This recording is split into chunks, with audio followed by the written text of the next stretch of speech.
महाशिवरात्रि की कथा। जय श्री कृष्णा। राधे राधे। आप सभी पर भगवान भोलेनाथ की कृपा सदा सर्वदा बनी रहे। हिंदू पंचांग के अनुसार हर महीने के कृष्ण पक्ष की चतुर्दशी तिथि को मासिक शिवरात्रि का व्रत रखा जाता है, लेकिन फाल्गुन महीने की चतुर्दशी तिथि को महाशिवरात्रि के रूप में मनाते हैं। इस दिन भगवान शिव की विशेष पूजा अर्चना की जाती है। भगवान शिव का रुद्राभिषेक और जलाभिषेक किया जाता है। महिलाएं अखंड सौभाग्य की प्राप्ति के लिए इस दिन व्रत रखती हैं। भगवान शिव के भक्त निर्जल निराहार या फलाहार ग्रहण करके उपवास करते हैं और रात्रि जागरण करते हैं। महाशिवरात्रि पर्व मनाने से जुड़ी हुई बहुत सारी पौराणिक कथाएं हैं, जिनमें से पहली पौराणिक कथा के अनुसार फाल्गुन महीने के कृष्ण पक्ष की चतुर्दशी तिथि पर भगवान शिव सबसे पहले शिवलिंग रूप में प्रकट हुए थे। इस कारण से इस तिथि को भगवान शिव के ज्योतिर्लिंग के प्राकट्य रूप में हर वर्ष महाशिवरात्रि के रूप में मनाया जाता है।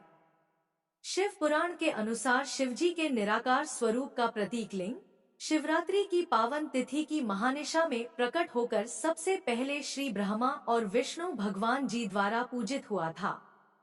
दूसरी पौराणिक कथा के अनुसार महाशिवरात्रि के दिन ही भगवान शिव और देवी पार्वती जी का विवाह हुआ था। फाल्गुन चतुर्दशी तिथि पर भगवान शिव ने वैराग्य छोड़कर देवी पार्वती संग विवाह करके गृहस्थ जीवन में प्रवेश किया था। इसलिए हर वर्ष फाल्गुन चतुर्दशी तिथि को भगवान शिव और माता पार्वती के विवाह की खुशी में यह पावन त्योहार मनाया जाता है। कहा जाता है कि जो व्यक्ति महाशिवरात्रि के दिन भगवान शिव और माता पार्वती के विवाह की कथा सुनता है, वह सभी पापों से मुक्त होता है और उसे मोक्ष की प्राप्ति होती है। तो आइए महाशिवरात्रि के दिन सुनी जाने वाली भगवान शिव और माता पार्वती के विवाह की कथा का रसपान करते हैं। तुलसीदास जी कहते हैं कि शिव पार्वती के विवाह की इस कथा को जो स्त्री पुरुष कहेंगे और गाएंगे, वे कल्याण के कार्यों और विवाहादि मंगलों में सदा सुख पाएंगे।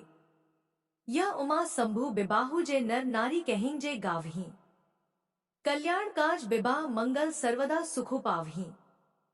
सभी देवता अपने अपने भांति भांति के वाहन और विमान सजाने लगे, कल्याणप्रद मंगल शकुन होने लगे और अप्सराएं गाने लगी। सभी अपना अपना श्रृंगार कर रहे हैं, लेकिन भगवान शिव का श्रृंगार अब तक किसी ने नहीं किया है। शिव ही शंभु गण करहिं सिंगारा, जटा मुकुट अहि मोरु सवारा, कुंडल कंकन पहिरे ब्याला, तन विभूति पट कहरी छाला। शिवजी के गण शिवजी का श्रृंगार करने लगे। जटाओं का मुकुट बनाकर उस पर सांपों का मोर सजाया गया। शिवजी ने सांपों के ही कुंडल और कंकण पहने, शरीर पर विभूति रमाई और वस्त्र की जगह बाघंबर लपेट लिया। शिवजी के सुंदर मस्तक पर चंद्रमा, सिर पर गंगाजी, 3 नेत्र, सांपों का जनेऊ, गले में विष और छाती पर नरमुंडों की माला थी। भोलेनाथ का उपटन किया गया है, लेकिन हल्दी से नहीं, जले हुए मुर्दों की राख से, क्योंकि भोलेनाथ को मुर्दों से भी प्यार है। एक बार भोले बाबा निकल रहे थे, किसी की शव यात्रा जा रही थी। लोग कहते हुए जा रहे थे, राम नाम सत्य है। भोलेनाथ ने सुना कि ये सब राम का नाम लेते हुए जा रहे हैं। ये सभी मेरी पार्टी के लोग हैं, क्योंकि मुझे राम नाम से प्यार है। लेकिन जैसे ही लोगों ने उस मुर्दे को जलाया, तो लोगों ने राम नाम सत्य कहना बंद कर दिया और सभी वहां से चले गए। भोलेनाथ ने कहा, अरे, इन सब ने राम नाम सत्य कहना बंद कर दिया। इनसे अच्छा तो यह मुर्दा है, जिसने राम नाम सुनकर यहाँ राम नाम की समाधि लगा दी। मुझे तो इनकी चिता से और इनकी भस्म से ही प्रेम है, इसलिए मैं इनकी भस्म को अपने शरीर पर धारण करूंगा। एक हाथ में त्रिशूल और दूसरे में डमरू सुशोभित है। शिवजी बैल पर चढ़कर चले, बाजे बज रहे हैं। शिवजी को देखकर देवांगनाएं मुस्कुरा रही हैं और कहती है कि इस वर के योग्य दुल्हन संसार में नहीं मिलेगी। विष्णु और ब्रह्मा आदि देवताओं के समूह अपने अपने वाहनों, सवारियों पर चढ़कर बारात में चले। तब विष्णु भगवान ने सब दिक्पालों को बुलाकर हंसकर ऐसा कहा, सब लोग अपने अपने दल समेत अलग अलग होकर चलो। हे भाई, हम लोगों की यह बारात वर के योग्य नहीं है। क्या पराये नगर में जाकर हंसी कराओगे? विष्णु भगवान की बात सुनकर देवता मुस्कुराए और वे अपनी अपनी सेना सहित अलग हो गए। महादेव जी यह देखकर मन ही मन मुस्कुराते हैं कि विष्णु भगवान के व्यंग्यवचन दिल लगी नहीं छूटते। अपने प्यारे विष्णु भगवान के इन अति प्रिय वचनों को सुनकर शिवजी ने भी भृंगी को भेजकर अपने सब गणों को बुलवा लिया। शिवजी की आज्ञा सुनते ही सब चले आए और उन्होंने स्वामी के चरण कमलों में सिर नवाया। तरह तरह की सवारियों और तरह तरह के वेश वाले अपने समाज को देखकर शिवजी हंसे। शिवजी की बारात कैसी है जरा देखिए, कोई बिना मुख का है, किसी के बहुत से मुख हैं, कोई बिना हाथ पैर का है तो किसी के कई हाथ पैर हैं, किसी के बहुत आंखें हैं तो किसी के एक भी आंख नहीं है, कोई बहुत मोटा ताजा है तो कोई बहुत ही दुबला पतला है, कोई बहुत दुबला, कोई बहुत मोटा, कोई पवित्र और कोई अपवित्र वेश धारण किए हुए है, भयंकर गहने पहने हाथ में कपाल लिए हैं और सबके सब शरीर में ताजा खून लपेटे हुए हैं। गधे, कुत्ते, सुअर और सियार के से उनके मुख हैं। गणों के अनगिनत वेशों को कौन गिने। बहुत प्रकार के प्रेत, पिशाच और योगिनियों की जमाते हैं, उनका वर्णन करते नहीं बनता। भूत प्रेत नाचते और गाते हैं, वे सब बड़े मौजी हैं। देखने में बहुत ही बेरंगे जान पड़ते हैं और बड़े ही विचित्र ढंग से बोलते हैं। जैसा दूल्हा है अब वैसी ही बारात बन गई है। आप सोच रहे होंगे कि भोलेनाथ इन बहुत प्रेत को लेकर क्यों जा रहे हैं। इसके पीछे भी एक कथा है। जिस समय भगवान राम का विवाह हो रहा था उस समय सभी विवाह में पधारे थे। सभी देवता, सभी गंधर्व इत्यादि। भोलेनाथ भी विवाह में दर्शन करने के लिए जा रहे थे। तभी भोले बाबा ने देखा कि कुछ लोग मार्ग में बैठकर रो रहे हैं। शिव कृपा के धाम हैं और करुणा करने वाले हैं। भोलेनाथ ने उनसे पूछा कि तुम क्यों रो रहे हो? आज तो मेरे राम का विवाह हो रहा है, आप रो रहे हो। राम जी के विवाह में नहीं चल रहे? वो बोले, हमें कौन लेकर जाएगा? हम अमंगल हैं, हम अपशगुन हैं। दुनिया के घर में कोई भी शुभ कार्य हो तो हमें कोई नहीं बुलाता है। भोलेनाथ का हृदय करुणा से भर गया, तुरंत बोल पड़े कि कोई बात नहीं, राम विवाह में मत जाना तुम, पर मेरे विवाह में तुम्हें पूरी छूट होगी। तुम सारे अमंगल अपशगुन आ जाना, इसलिए आज सभी मौजमस्ती से शिव विवाह में झूमते हुए जा रहे हैं। बारात को नगर के निकट आई सुनकर नगर में चहल पहल मच गई, जिससे उसकी शोभा बढ़ गई। अगवानी करने वाले लोग बनावट श्रृंगार करके तथा नाना प्रकार की सवारियों को सजाकर आदर सहित बारात को लेने चले। देवताओं के समाज को देखकर सब मन में प्रसन्न हुए और विष्णु भगवान को देखकर तो बहुत ही सुखी हुए, किंतु जब शिवजी के दल को देखने लगे तब तो उनके सब वाहन, सवारियों के हाथी, घोड़े, रथ के बैल आदि डरकर भाग चले। क्या कहें, कोई बात कही नहीं जाती। यह बारात है या यमराज की सेना? दूल्हा पागल है और बैल पर सवार है। सांप, कपाल और राख ही उसके गहने हैं। दूल्हे के शरीर पर राख लगी है, सांप और कपाल के गहने हैं। वह नंगा, जटाधारी और भयंकर है। उसके साथ भयानक मुखवाले भूत, प्रेत, पिशाच, योगिनियां और राक्षस हैं। जो बारात को देखकर जीता बचेगा, सचमुच उसके बड़े ही पुण्य हैं और वही पार्वती का विवाह देखेगा। लड़कों ने घर घर यही बात कही। शिव का चंद्रशेखर रूप पार्वती की माता मैना के भीतर अहंकार था। आज भोलेनाथ इस अहंकार को नष्ट करना चाहते हैं, इसलिए उन्होंने भगवान विष्णु और ब्रह्मा जी से कहा, आप दोनों मेरी आज्ञा से अलग अलग गिरिराज के द्वार पर पहुंचिए। शिवजी की आज्ञा मानकर भगवान विष्णु सबसे पहले हिमवान के द्वार पर पधारे हैं। मैना, पार्वती जी की माता, ने शुभ आरती सजाई और उनके साथ की स्त्रियां उत्तम मंगल गीत गाने लगी। सुंदर हाथों में सोने का थाल शोभित है। इस प्रकार मैना हर्ष के साथ शिवजी का परछन करने चली। जब मैना ने विष्णु के अलौकिक रूप को देखा तो प्रसन्न होकर नारद जी से पूछा, नारद, क्या ये ही मेरी शिवा के शिव हैं? नारद जी बोले, नहीं, ये तो भगवान है, श्री हरि है। पार्वती के पति तो और भी अलौकिक हैं। उनकी शोभा का वर्णन नहीं हो सकता है। इस प्रकार एक एक देवता आ रहे हैं। मैना उनका परिचय पूछती है और नारद जी उनको शिव का सेवक बताते हैं। फिर उसी समय भगवान शिव अपने शिवगणों के साथ पधारे हैं। सभी विचित्र वेशभूषा धारण किए हुए हैं। कुछ के मुख ही नहीं है और कुछ के मुख ही मुख हैं। उनके बीच में भगवान शिव अपने नाग के साथ पधारे हैं। अब भोले बाबा से द्वार पर शगुन मांगा गया है। भोले बाबा बोले कि भैया, शगुन क्या होता है? किसी ने कहा कि आप अपनी कोई प्रिय वस्तु को दान में दीजिए। भोले बाबा ने अपने गले से सर्प उतारा और उस स्त्री के हाथ में रख दिया जो शगुन मांग रही थी। वही मूर्छित हो गई। इसके बाद जब महादेव जी को भयानक वेश में देखा तब तो स्त्रियों के मन में बड़ा भारी भय उत्पन्न हो गया। बहुत ही डर के मारे भागकर वे घर में घुस गईं और शिवजी जहां जनवासा था वहां चले गए। कुछ डर के मारे कन्या पक्ष मैना जी वाले मूर्छित हो गए हैं। जब मैना जी को होश आया है तो रोते हुए कहा, चाहे कुछ भी हो जाए, मैं इस भेष में अपनी बेटी का विवाह शिव से नहीं कर सकती हूँ। उन्होंने पार्वती से कहा, मैं तुम्हें लेकर पहाड़ से गिर पड़ूंगी, आग में जल जाऊंगी या समुद्र में कूद पड़ूंगी।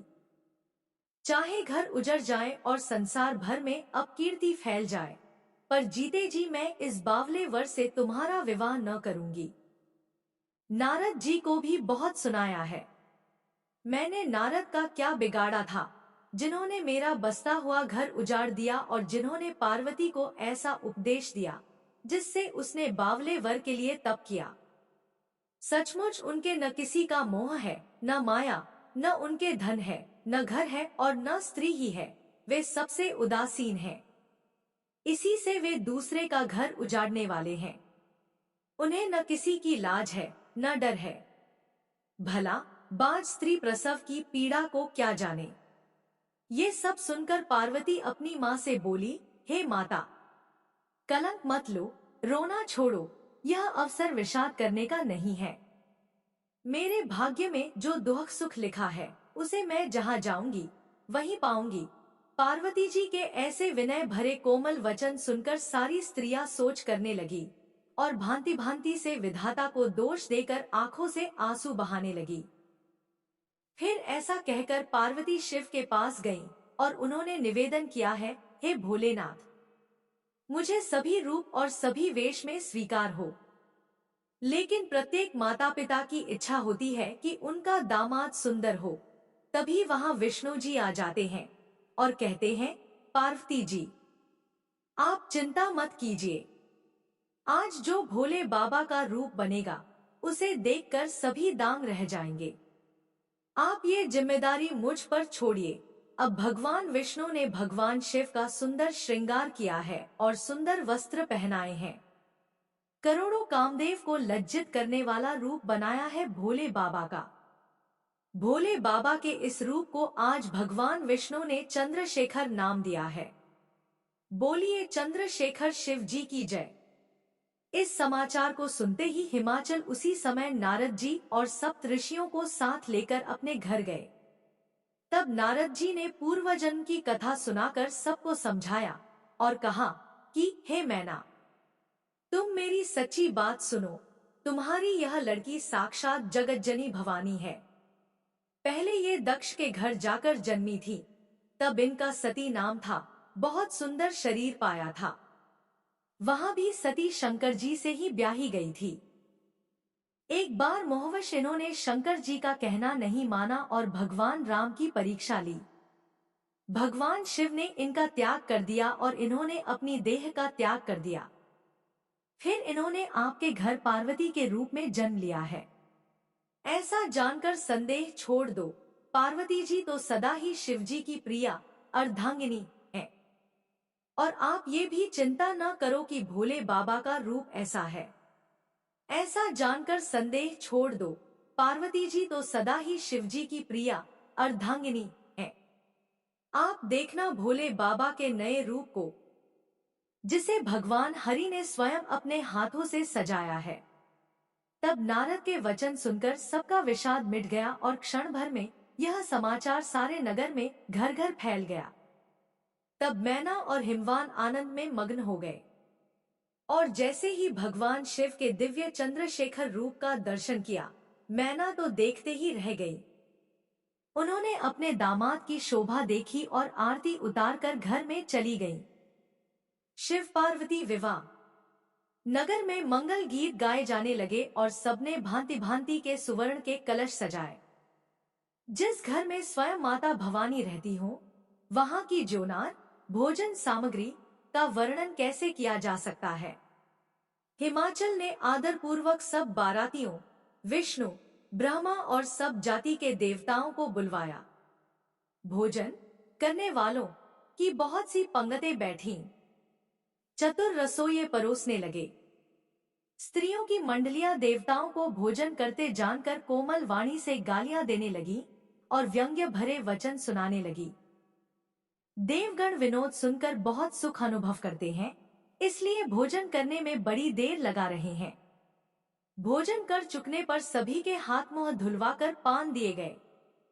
फिर सब लोग जो जहां ठहरे थे वहां चले गए। फिर मुनियों ने लौटकर हिमवान को लग्न पत्रिका सुनाई और विवाह का समय देखकर देवताओं को बुला भेजा। वेदिका पर एक अत्यंत सुंदर दिव्य सिंहासन था। ब्राह्मणों को सिर नवाकर और हृदय में अपने स्वामी श्री रघुनाथ जी का स्मरण करके शिवजी उस सिंहासन पर बैठ गए। फिर मुनीश्वर ने पार्वती जी को बुलाया। सखियां श्रृंगार करके उन्हें ले आईं। पार्वती जी को जगदम्बा और शिवजी की पत्नी समझकर देवताओं ने मन ही मन प्रणाम किया। भवानी जी सुंदरता की सीमा है। करोड़ों मुखों से भी उनकी शोभा नहीं कही जा सकती। सुंदरता और शोभा की खान माता भवानी मंडप के बीच में जहां शिवजी थे वहां गईं। वे संकोच के मारे पति शिवजी के चरण कमलों को देख नहीं सकती, परंतु उनका मन रूपी भौंरा तो वहीं रसपान कर रहा था। मुनियों की आज्ञा से शिवजी और पार्वती जी ने गणेश जी का पूजन किया। मन में देवताओं को अनादि समझकर कोई इस बात को सुनकर शंका न करे कि गणेश जी तो शिव पार्वती की संतान है, अभी विवाह से पूर्व ही वे कहां से आ गए। पर्वतराज हिमाचल ने हाथ में कुश लेकर तथा कन्या का हाथ पकड़कर उन्हें भवानी शिव पत्नी जानकर शिवजी को समर्पण किया। जब महेश्वर शिवजी ने पार्वती का पाणी ग्रहण किया, तब इंद्रादि सब देवता हृदय में बड़े ही हर्षित हुए। श्रेष्ठ मुनिगण वेद मंत्रों का उच्चारण करने लगे और देवगण शिवजी का जय जयकार करने लगे। अनेकों प्रकार के बाजे बजने लगे। आकाश से नाना प्रकार के फूलों की वर्षा हुई। शिव पार्वती का विवाह हो गया। सारे ब्रह्मांड में आनंद भर गया। बहुत प्रकार का दहेज देकर फिर हाथ जोड़कर हिमाचल ने कहा, हे शंकर, आप पूर्ण काम हैं, मैं आपको क्या दे सकता हूँ। इतना कहकर वे शिवजी के चरण कमल पकड़कर रह गए। तब कृपा के सागर शिवजी ने अपने ससुर का सभी प्रकार से समाधान किया। फिर प्रेम से परिपूर्ण हृदय मैनाजी ने शिवजी के चरण कमल पकड़े और कहा, नाथ, उमा मम प्राण सम ग्रह किंकरी करेहु, क्षमेहु सकल अपराध अब होई प्रसन्न वरु देहु। हे नाथ, यह उमा मुझे मेरे प्राणों के समान प्यारी है। आप इसे अपने घर की टहलनी बनाइएगा और इसके सब अपराधों को क्षमा करते रहिएगा। अब प्रसन्न होकर मुझे यही वर दीजिए। शिवजी ने बहुत तरह से अपनी सास को समझाया। फिर माता ने पार्वती को बुला लिया और गोद में बिठाकर यह सुंदर सीख दी, हे पार्वती, तू सदा शिवजी के चरणों की पूजा करना, नारियों का यही धर्म है। उनके लिए पति ही देवता है और कोई देवता नहीं है। इस प्रकार की बातें कहते कहते उनकी आंखों में आंसू भर आए और उन्होंने कन्या को छाती से चिपटा लिया। पार्वती जी माता से फिर मिलकर चली। सब किसी ने उन्हें योग्य आशीर्वाद दिए। हिमवान अत्यंत प्रेम से शिवजी को पहुंचाने के लिए साथ चले। वृषकेतु शिवजी ने बहुत तरह से उन्हें संतोष कराकर विदा किया। पर्वतराज हिमाचल तुरंत घर आए और उन्होंने सब पर्वतों और सरोवरों को बुलाया। हिमवान ने आदर, दान, विनय और बहुत सम्मानपूर्वक सबकी विदाई की। जब शिवजी कैलाश पर्वत पर पहुंचे, तब सब देवता अपने अपने लोकों को चले गए। तुलसीदास जी कहते हैं कि पार्वती जी और शिवजी जगत के माता पिता हैं, इसलिए मैं उनके श्रृंगार का वर्णन नहीं करता। शिव पार्वती विविध प्रकार के भोगविलास करते हुए अपने गणों सहित कैलाश पर रहने लगे। वे नित्य नए विहार करते थे। इस प्रकार बहुत समय बीत गया। तब 6 मुख वाले पुत्र स्वामी कार्तिक का जन्म हुआ, जिन्होंने बड़े होने पर युद्ध में तारकासुर को मारा। वेद, शास्त्र और पुराणों में स्वामी कार्तिक के जन्म की कथा प्रसिद्ध है और सारा जगत उसे जानता है। तुलसीदास जी कहते हैं कि शिव पार्वती के विवाह की इस कथा को जो स्त्री पुरुष कहेंगे और गाएंगे, वे कल्याण के कार्यों और विवाहादि मंगलों में सदा सुख पाएंगे। यह उमा शंभु बिबाहु जे नर नारी कहेंगे गावहीं, कल्याण काज विवाह मंगल सर्वदा सुखु पावहीं। हर हर महादेव शंभो काशी विश्वनाथ वंदे। ऐसी ही और वीडियो के लिए हमारे चैनल को सब्सक्राइब करें। धन्यवाद।